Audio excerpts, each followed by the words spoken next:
On air now. Andrew Azzopardi On 103. Malta's Heart. Iva l-odwa tajba, nittama li se tkunu għedin insegwu 3 sigħat ta' diskussjoni fuq temi vari.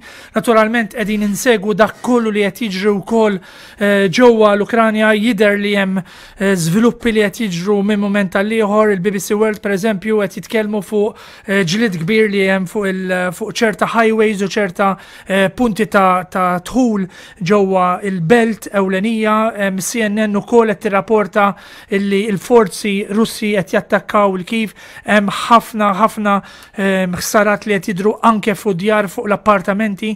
Se nkunu qed insegwu u minn ħin għal ieħor niddiskutu wkoll fuq dan il-fatt. Intant għaldi l-ewwel parti tal-programmi għaj fuq linja għandi lil Dr. Marija Pisani, kollega ġewwa l-Università ta' Malta, kif ukoll l-avukat Neil Falzon. Dal-aħħar xhur kważi snin issa konna qed insegwu l-każ ta' dawn it-tliet żgħażagħ tal-magħrufin tal-El Hiblu. El Hiblu huwa vapur dawna ġabarhom minn ġol baħar bħala parti mill-proċess ta' rescue, imma kien hemm storja illi qiegħda twassal għal problemi kbar. U fuq linja Marija Pisani, l-odwa tajba Marija, nittama li tinsab tajba. Good morning, Andrew. Bonjour. Tista' tagħtina b'mod sintesi qasira ta' x'ġara f'dan il-każ. Well, this is nearly 3 years ago, Andrew. Tliet snin diġà. There was a boat, it's a story that we're familiar with, carrying more than 100 refugees in the Mediterranean. It was picked up by the Hiblu vessel as per international law, and the 120 refugees were on the Hiblu, and rather than bring them to a safe port, the captain was going to return them back to Libya. Dak iż-żmien Libya, Andrew. I mean, Libya minn dejjem kien hemm link 3 years ago, it was in the midst of a war, and of course that would have been against the Geneva Convention and I think every moral code of decency as well. The passengers were very scared, the refugees, and understandably so. There were 3 individuals, a 15-year-old, a 16-year-old, and a 19-year-old. Tliet żgħażagħ, tnejn minnhom tfal. We were able to translate for the captain and the passengers. They were translating in English, and convinced the captain not to return to Libya. They were very, very scared. They had escaped Libya, and the captain turned the ship and brought the vessel. Mela dina kruċjali Marija, aħna qed nitkellmu dwar convinced, mhux għamlulu armi ma' wiċċu, mhux għamlulu skiek. And in fact now, Andrew, I mean, I've been present in court as well. The witnesses are all consistent. That have been called are repeating the same story, which has been the story from day one in terms of the passengers and the 3 young men, that they were translators. Unseen, the captain himself asked them to translate. This is very, very, very clear. There is no question about this. When they arrived in Malta, they were charged with terrorism charges, placed in detention, in prison, adult prison, Andrew, for 7 months, and have been awaiting trial now for 3 years. 3 snin. 3 years. Imagine a 15-year-old. Incredibly. Għandi l-avukat Neil Falzon ukoll fuq linja l-oħra. L-odwa tajba, Neil. Bonġu, l-odwa tajba.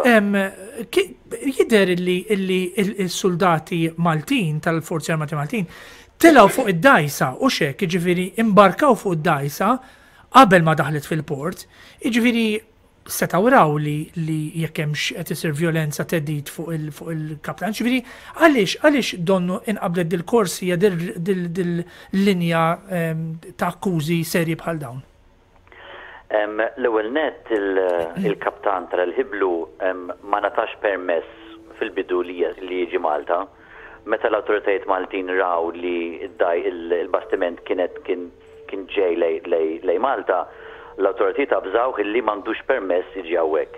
Il-kaptan risponda u qal li peress li m'għandux kontroll tal-bastiment, peress li hemm terroristi abbord li ħadulu l-kontroll tal-bastiment, ma setax ibiddel id-direzzjoni u bil-fors kellu jasal Malta. Jiġri għalhekk kumbat meta wasal Malta l-awtoritiet Maltin telaw fuq il-bastiment biex huma ħadu l-kontroll tal-bastiment għax huma għadu fuq il-klim tal-kaptan meta hu kienet jgħid li xi ħadd ħadlu l-kontroll tal-bastiment. I see. Meta tnajdu li dawn qed jiġu akkużati fuq dawn l-akkużi seri, jiġifieri dawn l-akkużi waslu għal priġunerija twila u xek. Għalkemm huma kienu minorenni fi żmien meta ġara dal-każ jekk jinstabu ħatja dawn għandhom sentenzi twal. Iva, palissa hemm lista ta' akkużi, għalissa huma akkużi temporani għadhom ma ħarġux il-lista ta' akkużi permanenti. L-akkużi jinvolvu terrorizmu, atti ta' terrorizmu, jiġifieri għatti li jekk jinstabu ħati palmentajt jafu jeħlu 30 sena ħabs u morhom il-ħabs jiġifieri. Serja ħafna. Huma ma jistgħux jifmu għalfej dis-sistema tal-ġustizzja qed taħdem kontrihom meta huma f'moħħhom kull ma għamlu għenu lil sħabhom li kienu l-immigranti salvati, rifuġjati salvati, għenuhom illi ma jirġgħux jiġu riturnati lejn Libja. Ġi f'moħħhom huma għamlu l-iktar ħaġa normali li setgħu jagħmlu taħt iċ-ċirkostanzi. Incredibly. Marja, ġifieri dawn il-persuni bħalissa għadhom arrestati jew kellha ingħataw il-libertà provizorja? Azat. So at the moment they're out and trying to get on with their lives as best they can. They're 3 young men with the same interests as the average young person, but obviously, Andrew, the charges that they face, they're 3 intelligent young men, so they're very aware of how serious the situation is. So in essence, their lives are very much on hold, imprisoned anyway, really. It's a very worrying situation, and 3 years on, you're probably familiar as well with the Hiblu Freedom Commission, which is an alliance of international human rights advocates, and we're calling for the charges to be dropped.